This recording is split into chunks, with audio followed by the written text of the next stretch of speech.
কালুরায় গ্রাম বাংলার একজন লৌকিক দেবতা। দক্ষিণ 24 পরগনা ও মেদিনীপুর জেলার দক্ষিণতম অংশে তিনি পূজিত হন। কোনো কোনো জায়গায় তিনি বাঘের দেবতা, আবার কোথাও কোথাও বাঘ কুমির উভয়ের দেবতা। কালুরায়ের মূর্তি বেশ সুন্দর ও বিরচিত। তার মাথায় পাগড়ি, বাবরি চুল, যার রং কোথাও সাদা, কোথাও আবার কালো, তো কোথাও হলদে। কানে কুণ্ডল, কপালে তিলক। তার দুই চোখ বড়, নাক টিকালো, গোফজোড়া কান পর্যন্ত বিস্তৃত এবং চওড়া। মুখে কোনো দাড়ি নেই। তার পোশাক পৌরাণিক যুদ্ধ দেবতাদের মতো। তার দুহাতে টাঙ্গি এবং ঢাল, কোমরবন্ধে নানা রকম অস্ত্রশস্ত্র ঝোলানো, পিঠে তীরধনুক। তার বাহন ঘোড়া, আবার কোনো কোনো জায়গায় বাঘ বা কুমিরকেও তার বাহন রূপে দেখা যায়।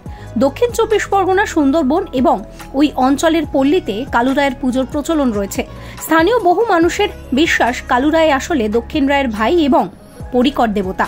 তারা দুজনেই জঙ্গলের বা কুমির প্রভৃতির অধিদেবতা।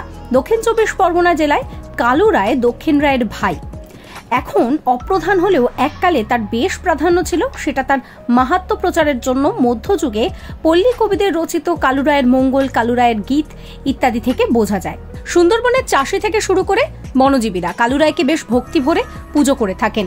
এই জেলায় তিনি প্রায় সর্বক্ষেত্রে দক্ষিণ রায়ের সঙ্গেই থাকেন। মাঘ মাসের প্রথম দিনে দক্ষিণ 24 পরগনার সর্বত্র এই কালুরায়ের পুজো করা হয়। Follow for more.